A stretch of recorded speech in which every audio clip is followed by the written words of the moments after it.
Life sciences companies oftentimes use third-party distributors to bring product to market. The sale price charged by these firms represents their gross revenue and becomes the wholesaler acquisition cost to the distributor. The gross revenue is reduced by a number of factors resulting in gross to net revenue. Those factors include discount percentages, rebates, which are distribution fees paid to distributors. These are generally a percentage of selling price or a per unit rate. Chargebacks are also factored into gross to net revenue planning. If the consumer contract price is lower than the wholesaler acquisition cost, the distributor charges back the difference to the manufacturer.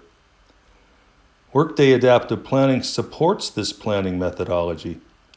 In this example, revenue is being planned by sales region, channel, and product or drug dimensions. The units, discount percentage, and rebate percentages are inputs. Everything else on this template is an assumption or a calculation. Planners can apply different rates by channel or product.